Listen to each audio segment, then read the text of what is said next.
Franklin Ramírez, él es doctor en Sociología Política y profesor de Flaxo, Ecuador. Buenas tardes, Franklin, gracias por estar acá. Y lo primero que te quería preguntar era en torno a todo el proceso previo de emergencia, ¿no? de la Alianza País, del ascenso de Rafael Correa, y quizás desencuentro entre lo que fueron los levantamientos indígenas, ¿no? Que llegaron a generar un proceso también de destitución de varios gobernantes, y la emergencia del liderazgo de Rafael Correa, ¿no? A diferencia quizás de Bolivia, conversábamos con Jorge Viania que quizás coincidió el ciclo de levantamiento plebeyo indígena en Bolivia con la presidencia de Evo, ¿no? El triunfo electoral. En el caso de Rafael Correa no fue coincidente, ¿no? Hay un desencuentro que quizás se mantiene hasta hoy en día, y bueno, ahora también podemos conversar sobre eso, pero ¿cómo lees este desencuentro y en qué medida condiciona el propio proyecto, ¿no? de Correa en el poder? Sí, efectivamente, cuando uno analiza el caso ecuatoriano no hay que perder de vista que la movilización social, el ciclo alto de la movilización, se decanta incluso antes que la emergencia del movimiento zapatista en el 94. El primer gran levantamiento indígena es en el 90, y ya con un ciclo de luchas campesinas, indígenas, en torno al problema de la tierra y de los precios en los intercambios entre el campo y la ciudad. En el año 90 del primer gran levantamiento indígena, y a partir de ahí, al menos hasta el 97, hay una serie de levantamientos que configuran al movimiento indígena como el actor hegemónico del campo popular, en torno al cual se articulan los sindicatos, otros nuevos movimientos sociales y organizaciones.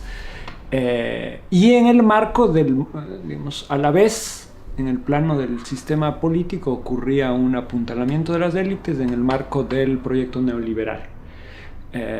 A medida que el movimiento indígena, el movimiento popular se afianza, se acelera también la crisis de legitimidad de las élites en torno al proyecto neoliberal. En el ciclo entre el año 97 y el año 2006, digamos, las dos tendencias confluyen bajo la forma de una inestabilidad del sistema de dominación, la implantación sólida de la resistencia social frente al avance del neoliberalismo, que se decanta en tres caídas presidenciales, ¿no? 97, 2000, 2005, un ciclo de desacato político con distintas formas insurreccionales que dan preeminencia a las formas del movimiento, pero sin perder de vista en el caso ecuatoriano la centralidad de las Fuerzas Armadas, que desde el retorno democrático en el 78-79 aparecen como garantes de la democracia y como un actor corporativo fuerte que ha condicionado a todos los gobiernos y regímenes en una perspectiva de defensa corporativa de los intereses militares. Esta convergencia, o sea, la presencia de los militares en el marco del ascenso de los movimientos sociales y la crisis de legitimidad del proyecto neoliberal, se observa con toda claridad en torno al derrocamiento popular de enero del 2000, cuando una alianza indígena militar, mandos medios del ejército, más o menos en la lógica, si quieres, para una comparación rápida, del chavismo, hacen un putsch al presidente Mawad, que había decretado el feriado bancario en medio de la crisis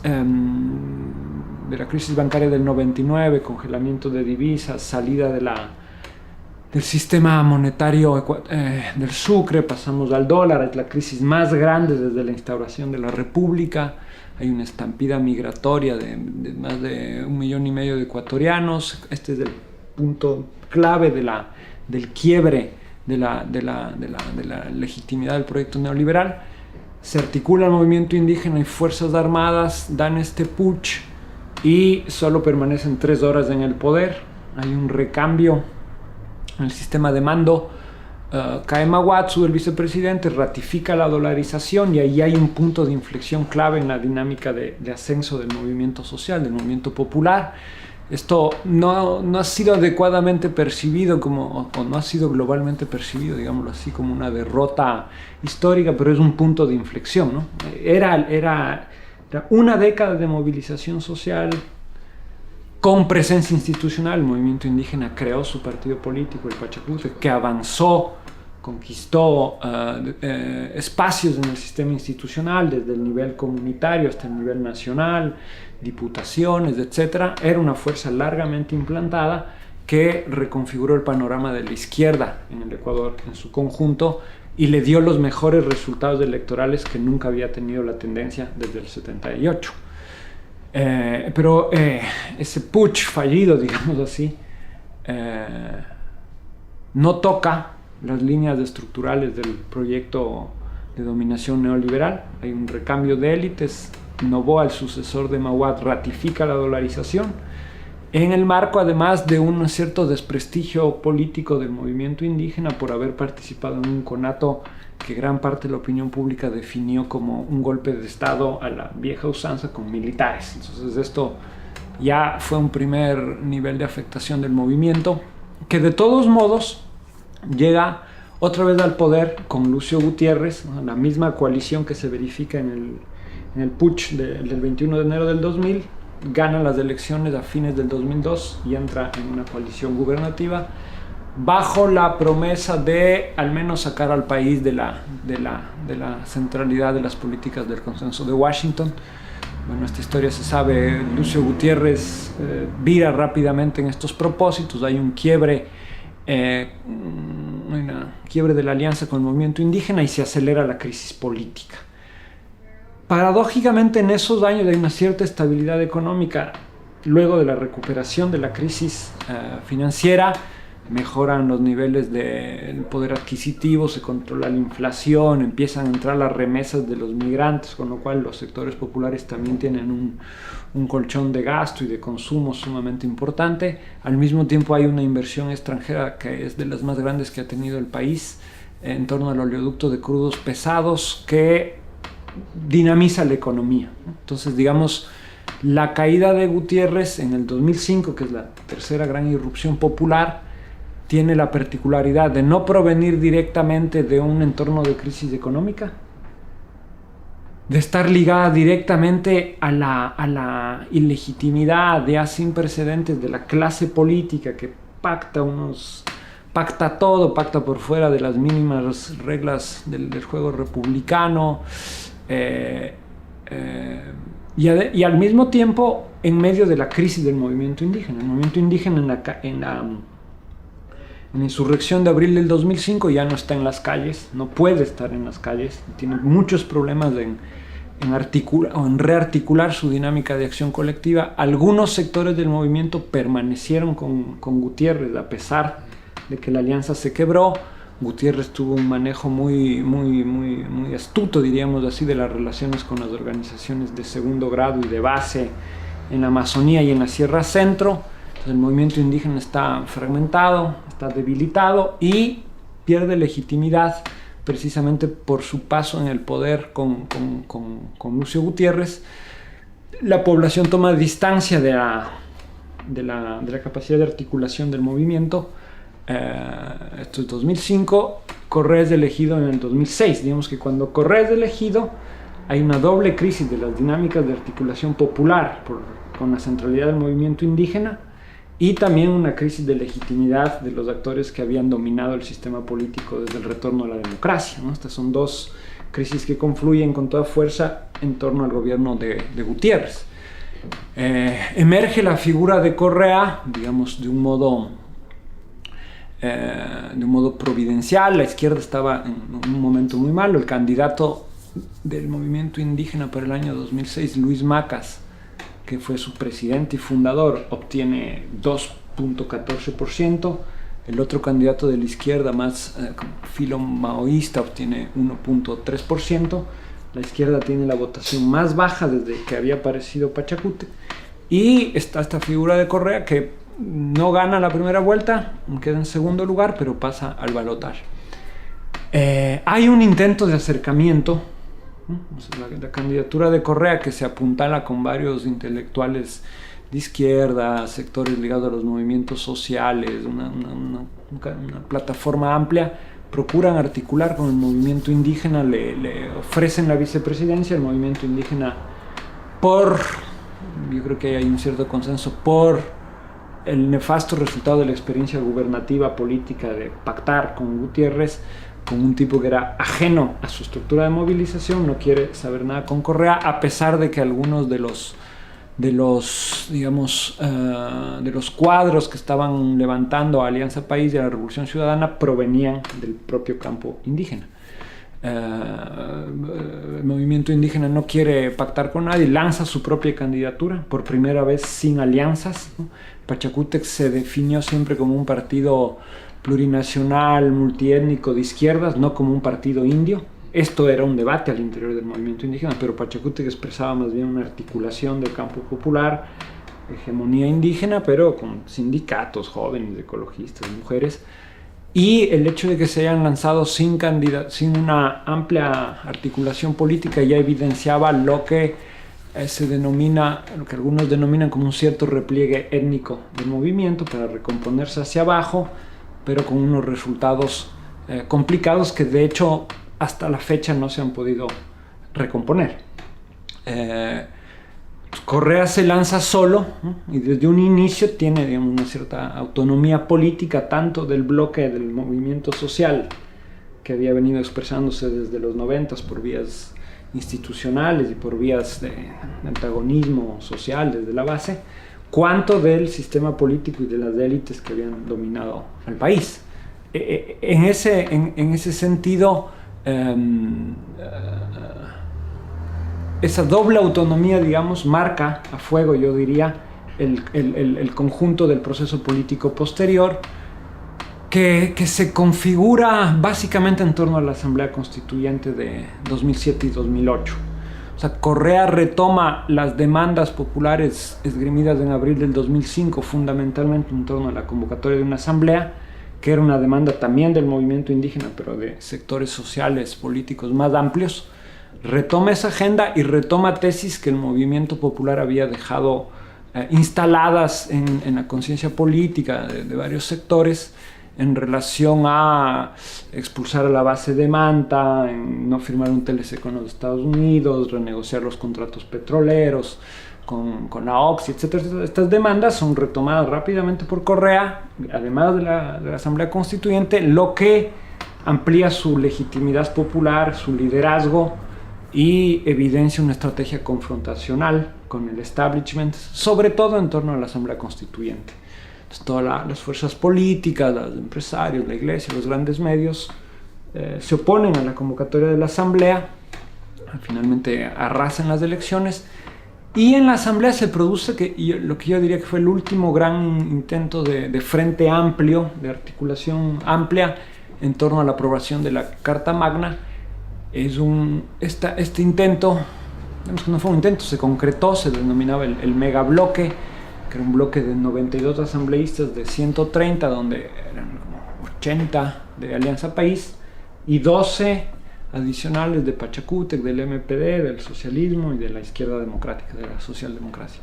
Entonces, este es un gran bloque en torno al cual se apuntala la nueva Carta Magna, que tiene una serie de elementos de ruptura con el viejo régimen político, tanto en términos de procurar poner un coto a todos los elementos estratégicos que apuntalaron el modelo neoliberal, la prohibición de la privatización de recursos estratégicos, un retorno de la actividad estatal al control y regulación de la economía, la centralidad de la planificación, las políticas distributivas, etcétera, etcétera, que además incorpora la demanda del Estado plurinacional que había quedado represada en la Asamblea Constituyente del 98, que fue un efecto de la caída presidencial del 97, y ahí el movimiento indígena estuvo mucho más presente. Se incorpora la tesis del Estado plurinacional y se amplía además toda una serie de garantías y de derechos en lógica de sostener un modelo de desarrollo en armonía con la naturaleza. Y viene toda la configuración de la tesis del proyecto político ligado a la idea del buen vivir, que tiene que ver básicamente con una crítica al modo, a una matriz de crecimiento, una matriz económica ligada a una cierta visión unilineal del progreso, etcétera, y que trata de fundar una reorganización de la economía en un sentido plural, ampliado, como dando lugar a las distintas formas de articulación y regímenes de propiedad comunitaria, popular, mixta, etcétera.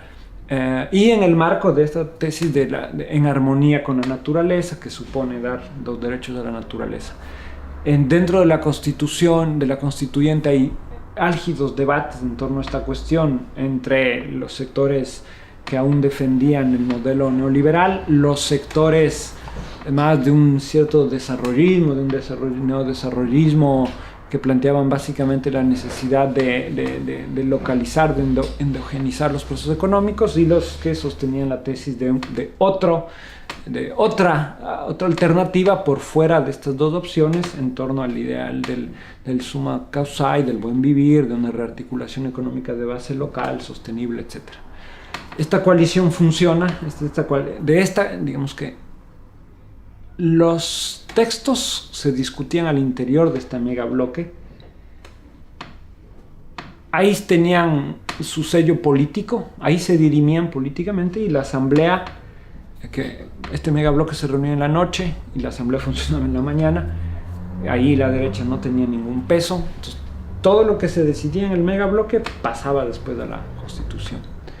Entonces fue un nivel de articulación, de reconocimiento político, un espacio político muy amplio, que en medio de muchas batallas logró articular un texto donde estaban expresadas este conjunto de demandas, que luego tendría una serie de encuentros más conflictivos, más contradictorios, pero en ese momento se apuntala este bloque.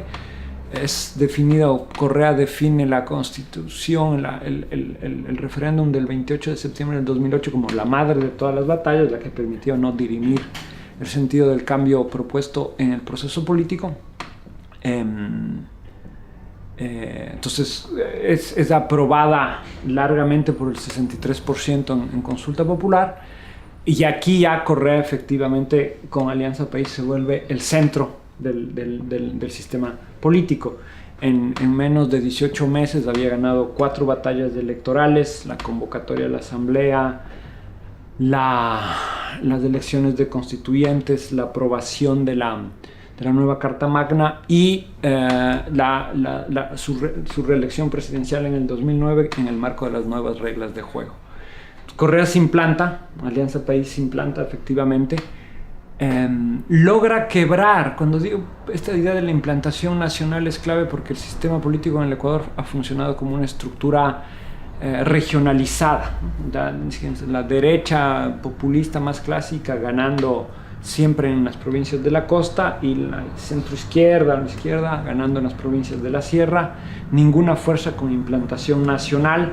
Entonces eso suponía un sistema político que no solo estaba atravesado en relación a los grandes proyectos societales del neoliberalismo, sino a clivajes étnicos regionales que impedían cualquier forma de articulación y de estructuración de una idea, de configuración de un proyecto nacional. Entonces, la Revolución Ciudadana empieza a resolver aquello. En 2009 gana en primera vuelta por primera vez. Siempre había habido balotaje en el Ecuador. Gana por primera vez y gana con una votación homogénea en todo el territorio. Entonces termina de implantarse, ¿no? Hay muchos sostienen que ahí es el punto dirimente en torno al fin del antiguo régimen, que estaba sostenido en una lógica de partidos políticos con enraizamiento regional, sin capacidad de influencia global, y que por lo tanto, en sucesivas ocasiones afincaron su visión del Estado, del proyecto social, desde perspectivas regionalizadas, ¿no? Entonces, la reconfiguración de un punto de articulación nacional desde Alianza País y la figura de Correa, luego de haber aprobado la Constituyente, abre un nuevo ciclo que es como la transición post-constituyente, donde ya está en juego la redacción de, sobre todo, 16 leyes fundamentales que den cuerpo y den materia a la nueva Constitución, y ahí se abre otro ciclo. Ahí es donde se abre el ciclo de la confrontación más abierta con el movimiento social. Ahí se abre una segunda fase que mencionabas, y te iba a preguntar justamente por en qué medida se ha podido avanzar respecto de toda esa normativa, ese proceso constituyente que se cristalizó, digamos, en una nueva constitución, teniendo en cuenta algunas tensiones que aún hoy perduran y que remiten por un lado a esta tendencia en torno al extractivismo, a toda la polémica, ¿no? Que ha habido en el caso de no solo de Ecuador, sino también de otros países como Bolivia y Venezuela, y por el otro a las posibilidades de avanzar hacia una diversificación productiva y hacia políticas públicas de carácter participativo que también puedan involucrar no solo a las comunidades indígenas, sino al resto de los sectores populares. Sí, yo diría que en torno a la transición postconstituyente hubo fluidez política desde el proyecto oficialista y las relaciones con los movimientos en torno a algunas leyes que eran prioritarias. Estoy pensando en la ley de participación, estoy pensando en todas las leyes ligadas a reconfigurar la presencia estatal en la regulación de la economía, en la redistribución de la riqueza. Ahí, digamos, obviamente la oposición conservadora siempre puso sus reparos y la lucha política tendió a centralizarse más bien en ese horizonte. Hubo una confrontación mucho más álgida en torno a la ley de comunicación, sobre todo con los grandes medios. Y por otro lado, hubo dos leyes claves, la ley minera y la ley de aguas. Todas estas leyes que estoy mencionando estaban situadas en el régimen de transición de la Constitución, que fue un problema de diseño institucional. Los constituyentes, en la lógica revolucionaria de cambios rápidos que se venía instaurando, supusieron que podían aprobar 16 leyes en 12 meses. Porque eso ordenaba la Constitución, y si no, el proceso quedaba suspendido. En el marco del centralismo decisionista de Correa y de ese diseño institucional de la transición, se cierran las posibilidades de un diálogo y de una participación efectiva de unos y otros, pero claro, sobre todo de los movimientos sociales ya en el proceso de transición constituyente. O sea, Alianza País se repliega sobre su fuerza, además tiene un mandato de aprobar una ley cada 3 semanas prácticamente. El movimiento social impugna aquello, impugna el hecho de no ser ya reconocido como una fuerza interpeladora en el marco del proceso de transición postconstitucional, y impugna a su vez el contenido de determinadas leyes, sobre todo la de minería y un primer levantamiento en el periodo de Correa del movimiento indígena, con un nivel de beligerancia y de violencia importante. Esa ley se aprueba y es impugnada con toda la fuerza por el movimiento indígena. El movimiento indígena tilda de neoliberal a Correa por esta cuestión. Correa a su vez acelera la confrontación con el movimiento indígena, planteando que quieren pasar una agenda particularista que no tiene carácter general y que no está reconocida por más amplios sectores. Y ahí yo diría que en torno a esta ley, en torno al modo de participación en el proceso constituyente y a los contenidos de esta ley y la de aguas, se asienta ya la contradicción que venía dándose desde el proceso constituyente. La de aguas no es aprobada, recién acaba de ser aprobada hace un par de meses, por el peso de la movilización popular. O sea, no se pudo aprobar, no hubo acuerdos ni al interior del bloque, eso quedó refrenado, con lo cual la nueva asamblea no cumplía con los plazos fijados por el régimen de transición. Entonces se veía ya la incidencia del movimiento popular en el proceso de transición, los frenos que se le ponía a la dinámica del proceso, y lo que yo denomino como que el campo político se parte en 3 ya en este ciclo: la Revolución Ciudadana, una oposición por derechas que estuvo desde el inicio, y una oposición por izquierdas desde el movimiento social que impide a Correa, a pesar de ser un presidente con las más altas cuotas de popularidad, de haber ganado en primera vuelta, impide un control del proceso de transición postconstitucional fluido, porque Alianza País no tuvo la mayoría, ¿no? En el periodo 2009-2013, Alianza País gobernó sin mayoría propia y con 2 líneas de oposición que le impidían un frente, acelerar el proceso de transición y volverlo fluido. Entonces, esa partición del campo político coloca la dinámica del conflicto ya en el centro de la escena teniendo para la Revolución Ciudadana la complejidad de moverse en dos frentes donde había un nivel de tensión enorme y fragmentando, yo diría yo, al conjunto del campo popular progresista con un nivel digamos, no se reconocían, en el sentido de, más allá de las diferencias, no había una dinámica de interlocución política. Esto queda suspendido y esto, a mi modo de ver, va haciendo que pierda potencial de radicalidad los cambios en ese ciclo. ¿Y cuáles son las perspectivas, teniendo en cuenta que se ratificó en el proceso electoral el liderazgo de Correa recientemente de cara al futuro? ¿Cuáles son los grandes desafíos que se abren en función de esta caracterización que vos realizabas? O sea, yo diría que en medio de esa complejidad del periodo 2009-2012 sí logra dar cuerpo a gran parte de los principios constitucionales, logra legitimar y dar soporte material, institucional a la intervención del Estado, a la regulación, a los procesos redistributivos. En ese periodo Correa toma una decisión clave, que es la incautación de 200 empresas del grupo Isaías, que era el emporio banquero más fuerte del país, que estuvo en los orígenes de la crisis bancaria del 99. Esa incautación desajusta la matriz de poder social, porque el Estado se queda con una cantidad de empresas, de industrias bananeras, de importadoras, de autos, pero sobre todo desajusta la matriz del poder comunicacional de la empresa privada. Este grupo Isaías era dueño de 3 canales de televisión. Entonces ahora se diferencia entre los canales incautados y los canales públicos. En el Ecuador no había televisión pública, solo empezó a haber con la Revolución Ciudadana. O sea, había el canal público, pero ahora hay los medios incautados, que eran un recurso de poder fundamental para estos sectores.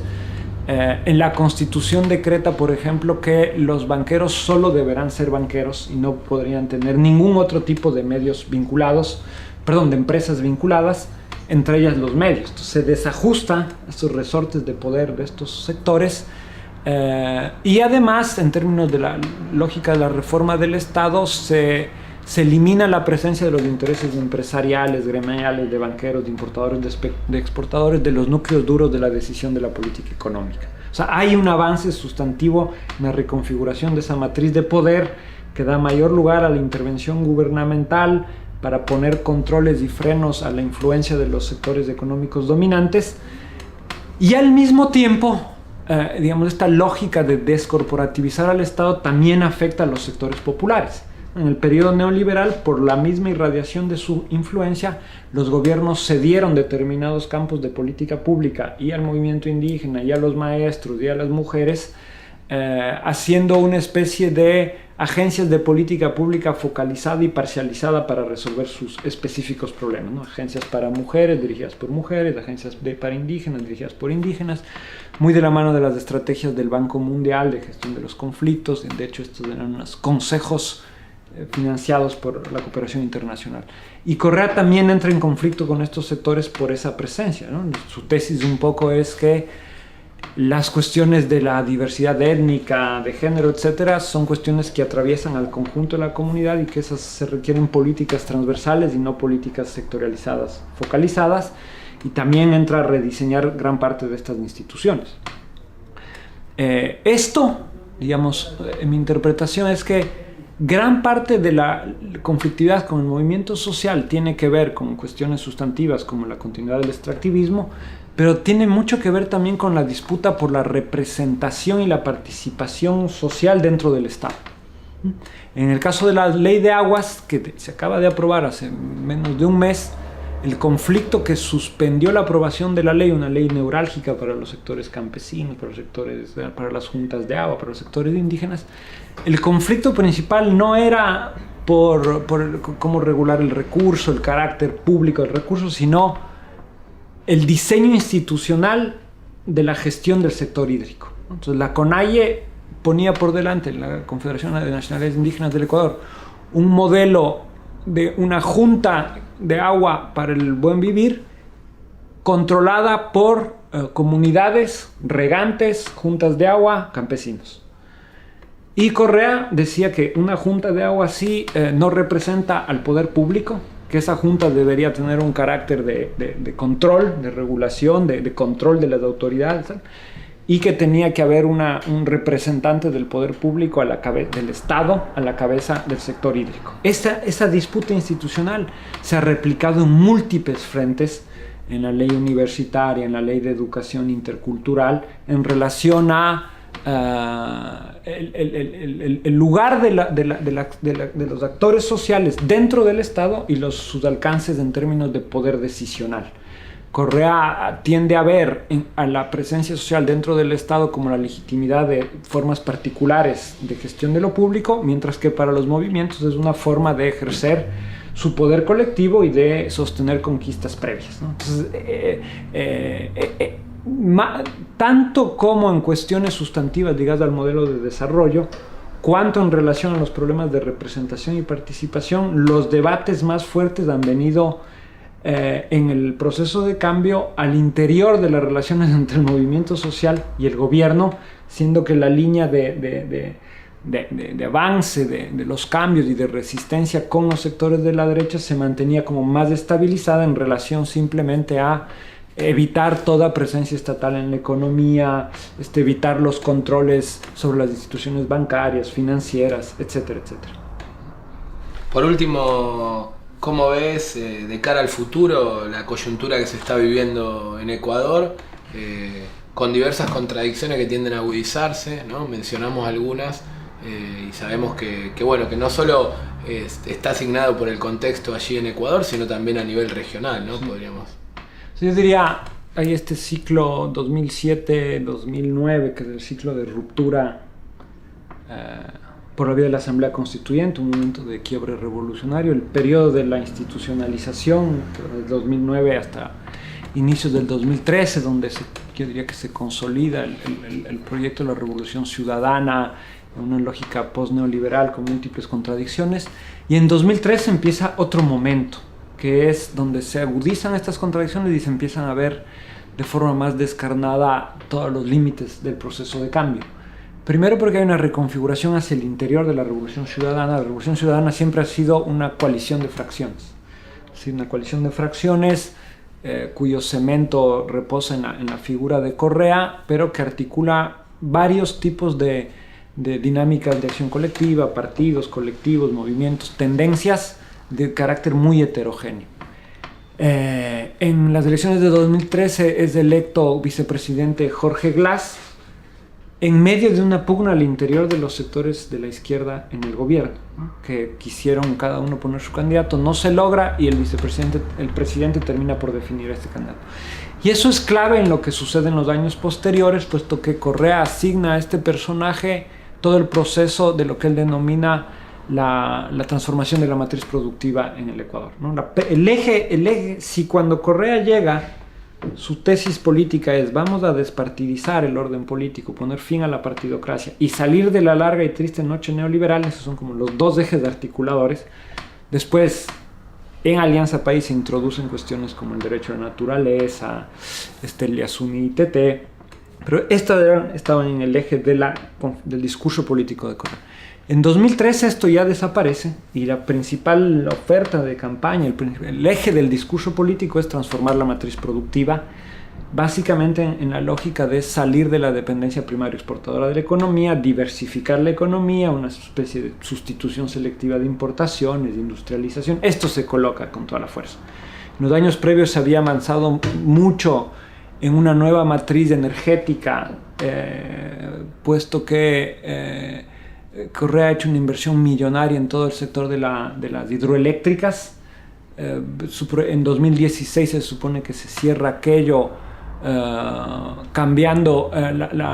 Ecuador era un país que importaba energía, ahora la va a producir, la va a poder exportar, una energía como menos costosa y en términos tanto económicos como de impacto ambiental por la vía de las hidroeléctricas, que también generaron una serie de conflictos socioambientales en relación a comunidades desplazadas, en menor escala que la protesta en torno al extractivismo, pero también configuraban parte de los conflictos. Esto se había avanzado mucho y lo que quedaba por reconfigurar era básicamente implantar una serie de nudos industriales estratégicos, siderurgia, petroquímica, en relación a la industria petrolera. El Ecuador exporta petróleo e importa derivados. Entonces es una locura, y Correa ha estado largamente metido en aquello, y la idea del periodo 2013-2017 era apuntalar esto. Pero estando en el centro del meollo del cambio productivo, una figura que no provenía de los sectores que habían fundado el movimiento, con una perspectiva más popular, más de izquierdas, hay una reorientación en las articulaciones con el sector privado. Eso, además, en las elecciones últimas del 2013, la izquierda del movimiento pierde a nivel local, espacio político, sobre todo en la alcaldía de Quito, y yo diría que hay un reajuste en el equilibrio interno de la Revolución Ciudadana en contra de los sectores de la izquierda del movimiento, lo que deriva en una pérdida del equilibrio interno y Correa más cercano a los intereses ligados al cambio de la matriz productiva, en lógica de demandas de los intereses empresariales más clásicos. Entonces, esta es la configuración. Hay un debilitamiento de la izquierda dentro y fuera del gobierno. Hace poco la CONAIE convocó a un levantamiento en torno a la aprobación de la ley de agua. No logró movilizar casi nada. Entonces, lo que se observa es que estamos en un momento, yo diría, donde la bifurcación al interior del proceso es mucho más nítida, y en medio de una presión enorme de los sectores agroexportadores por firmar un acuerdo comercial con Europa. Ustedes saben que aparte del petróleo, los productos que dinamizan la economía ecuatoriana son el banano, el atún, las flores, el cacao. Estos productos ya no podrán entrar al mercado europeo sin aranceles desde enero del próximo año, y en el marco de la firma de acuerdos comerciales entre Perú y Colombia, que son nuestros principales competidores. Hay una presión enorme para esta firma, que aparentemente se estaría resolviendo en favor de los sectores agroexportadores, y que en la lectura del movimiento social, de la izquierda, dentro o fuera del gobierno, supondrían una amenaza directa al proyecto de transformación de la matriz productiva, y más bien una tendencia inercial de favorecer a los sectores primarios exportadores. En torno a esa dinámica, mi percepción es que el conflicto político puede agudizarse y reconfigurarse el juego de fuerzas al interior de la Revolución Ciudadana en el marco de una especie de estancamiento de la espiral de cambios y transformaciones que venía efectuando el gobierno. Bueno, muchas gracias por el análisis. Imposible no preguntarte por dos cuestiones que quizá inciden hoy en lo que es la coyuntura argentina. Una, la experiencia de la auditoría de la deuda allí en Ecuador. La otra, el papel de Chevron, no directamente, digamos, pero allí sí, claro, la multinacional, en función también de la incidencia que ha comenzado a tener en Argentina el calor de lo que es Vaca Muerta. Sí. O sea, la renegociación de la deuda externa fue un hito en la política del gobierno de Correa. Fue una decisión que estuvo amparada en términos del proceso político por una auditoría global de la deuda, que era una demanda que se venía realizando desde décadas atrás. De hecho, gran parte de la militancia de Correa antes de llegar al poder estaba ligada a su presencia en Jubileo 2000, donde se acercó a múltiples sectores, como el canciller Ricardo Patiño, que es una figura como fundacional, que venía de una militancia en el socialismo, una izquierda revolucionaria, que habían hecho un frente en torno a la auditoría de la deuda en Jubileo 2000. Todo eso se rearticula al interior del gobierno, se hace esta auditoría y se termina renegociando un gran tramo de la deuda comercial, lo que tiene un peso fundamental en el manejo del presupuesto. Por primera vez se inversa la prioridad de servicio a la deuda, baja en relación a la política de educación, de salud, etcétera, etcétera. Y sobre todo, yo diría que en términos del reacomodo de la matriz de poder social, los sectores especulativos que manejaban la deuda pierden poder de incidencia en ese sentido.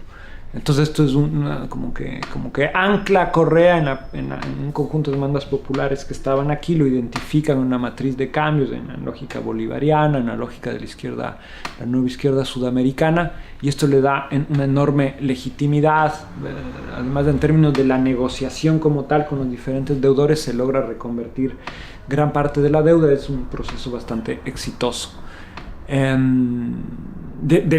sin el cual la dinámica distributiva y redistributiva del gobierno no se comprendería, ¿no? Si se liberan recursos de pago de deuda y se inyecta al sector social, esto es evidente y ahí están. O sea, Ecuador es uno de los países que más reduce desigualdad, que más reduce pobreza, todo se ve y tiene mucho que ver con esta cuestión. Por el otro lado está todo el frente, yo diría, es el caso de Chevron, pero el Ecuador tiene más de 25 procesos judiciales abiertos con transnacionales, puesto que en los primeros años renegocia contratos con todas en la perspectiva de capturar mayor renta para el Estado. Con Chevron el Estado ecuatoriano tenía un juicio pendiente muy anterior a Correa por problemas de contaminación en la Amazonía, donde están asentados pueblos indígenas. Y ahí ha habido un proceso de ida y vuelta, de triunfos parciales de las poblaciones y las comunidades. Pero en los 2 últimos años hay una arremetida de Chevron en las cortes, tanto en Ecuador como en Estados Unidos, que paralizan esa decisión. Correa sabe que si es que ese proceso finalmente es decidido en favor de Chevron, el monto que el Estado debería pagar a Chevron quebraría la dinámica de inversión pública y la sostenibilidad del presupuesto. Hay una campaña enorme, ¿no? El gobierno está metiéndole mucho empeño a la campaña contra Chevron, tanto a nivel judicial como una movilización de la opinión pública nacional e internacional. Pero yo diría que el juego de poder no pasa por ahí y tampoco cabe esperar una salida muy promisoria, puesto que la movilización política de Chevron en los espacios de poder global, en los tribunales y tal, es impresionante, ¿no? Entonces, más bien, ahí ha habido una rearticulación entre el gobierno, las comunidades, una serie de abogados, de activistas que están comprometidos con el tema de derechos humanos, derechos de la naturaleza desde hace un momento, pero ahorita hay una suerte de parálisis de este proceso porque ya no está en juego en el espacio político ecuatoriano, ya depende de otros tribunales que por el momento han suspendido la decisión favorable a las comunidades que se dio en el sistema judicial ecuatoriano. Entonces es un nivel de politización que está ahí, de las pocas cuestiones donde hay una confluencia, incluso entre la CONAIE, poblaciones indígenas y el propio gobierno, ¿no? Hay un frente común que sin embargo al gobierno a veces es una propia zancadilla, puesto que en meses anteriores se anunció el fin de la iniciativa Yasuní-TT y se abrieron esos dos conflictos a la vez. O sea, se cerró el fin de no explotar el petróleo en el Yasuní y reactivar la confrontación con Chevron. Entonces, como que la señal es bastante ambigua. Peleo con Chevron, pero doy paso a la explotación en este sector y en esa reserva ecológica, con lo cual no siempre esta lucha, este antagonismo con Chevron tiene una capacidad de rearticulación política promisoria. Muchísimas gracias, Franklin, por el análisis. Que no hay más.